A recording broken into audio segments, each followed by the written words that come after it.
Is a Taliban takeover of Afghanistan now inevitable? No, it is not. Because you have the Afghan troops have 300,000 well-equipped as any army in the world. Well, things have been escalating crazy fast in Afghanistan. A week and a half ago, the Taliban entered Kunduz and took the city over with very little fighting. This is a major city. However, it's majority Pashtun, and the Taliban had been entering this city off and on since 2015, and they had a lot of support there. So I wasn't really shocked when they took Kunduz, but I was shocked when immediately after that they started taking over cities that were majority Tajik and majority Uzbek. Well, by Friday, cities were just surrendering in advance. They were saying, the Taliban's not even here yet, but as soon as you get here, we're transferring power to you. By Saturday, entire provincial governments were transferring power to the Taliban all over the country. Today, Sunday, Kabul, the capital city, 3 million people transferred to the Taliban peacefully without a fight. The president of Afghanistan has fled into exile. He's in Tajikistan right now. I expect an Idi Amin type situation where he will live in a mansion in a foreign country for the rest of his life, and he will never return. Now, the former president, I give him a lot of credit because he's staying. I'm afraid to say his name because I'm going to butcher it so bad, but I give the guy credit. He's part of the official Kabul transition team. And the Taliban have promised not to kill him, and he's staying there. And so I give him credit for that. The final province to be transferred to Taliban control is Nuristan. The only reason they held out so long is because of geographical isolation. The Taliban had to climb up steep mountains just to take possession of it. But here's the thing. The Taliban has never controlled all of Afghanistan before. In 2001, the Taliban controlled about 80 to 85% of Afghanistan, and they were fighting insurgencies in other parts of the country. Today, they control the whole country. It's all Taliban. Now, they haven't actually taken possession of everything yet, but it's all been handed over to them. And they have broader support now and more popular support now than they had in 2001. That's completely undeniable. In 2001, the Taliban was still largely the ethnic militia of the Pashtun. Now they have widespread support among Tajiks and Uzbeks. And the last-ditch effort of the government in Kabul was to reignite the ethnic hatred and the ethnic wars of the 90s. And so we saw these big-name Tajik and Uzbek warlords being brought to Mazar-e-Sharif, and they were supposed to save the day by bringing back these old ethnic militias to fight the Taliban, and Kabul was just dumping piles of weapons on them.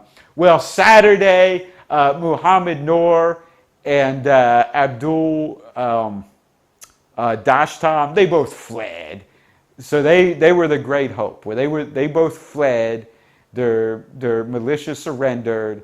The city was given to the Taliban. And apparently both of these guys were super wealthy. The Taliban is now posting videos where they're showing the insides of the houses of some of these big warlords. And this guy Dastam, who led communist militia in the 80s, well, some communist he is, he's got gold-plated everything in his house. Now, the point I want to drive home in this video is that, so never in history has the Taliban controlled this much of Afghanistan. They've never controlled the whole country. They've never had broad support among the whole country. It was just a Pashtun group. Now they have broad support. It's undeniable. They've got all these Tajiks and Uzbeks. They even supposedly have small numbers of Shiite Hazara people as members. Never in history have they been this well armed. The Taliban is flooding social media with videos of themselves driving American Humvees, pictures with American Black Hawk helicopters, pictures with all kinds of advanced weaponry. And never has the Taliban had this many relationships with so many countries. So in 2001, the Taliban only had relations with Pakistan, Saudi Arabia, and Qatar. And I actually made a mistake in my original video. Only Pakistan and Saudi Arabia even recognized the Taliban as the official government of Afghanistan. Qatar had relations with them, but never formally recognized them. I had thought the Taliban diplomatic team in Qatar dated to before 9/11. It actually only dates back to about 2011. And so back around 2009, the United States was looking for a Taliban leader that they could negotiate with, that the Afghan government would agree to cooperate with. And initially, the Afghan government kept vetoing everyone. And then finally, the Taliban put up a guy that the Afghan government did not veto. And negotiations actually started. And then Pakistan sabotaged the whole thing by inviting the guy to the capital and then arresting him. And so the whole mission in Qatar was so America and the Afghan government could negotiate with the Taliban without Pakistan sabotaging it. And there's all kinds of theories why Pakistan did that. Pakistan is not our friend, even though we give them billions of dollars. And now flash forward to today, and the Taliban delegation in Qatar is flying all over the world, meeting with State Department staff. They got all kinds of people coming to them in Qatar to meet with them.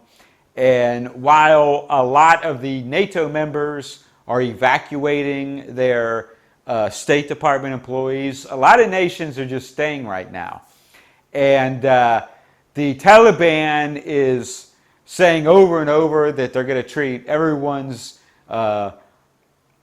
diplomatic missions nice, and they're not going to kill anyone or be mean to them.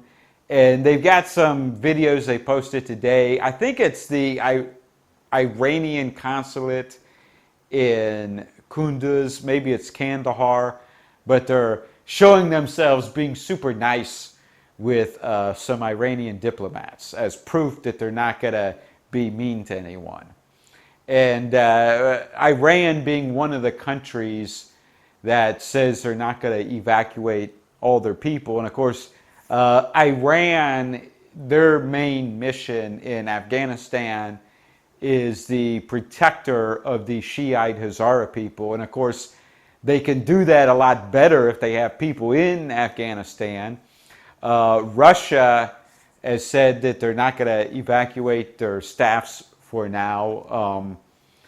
Russia's main mission right now is to protect the border of Tajikistan. So when this first started, there was all kinds of Afghan soldiers fleeing across the border in Tajikistan, and they started crying out for Russia to come help them secure the border. Russia is Tajikistan's main supporter.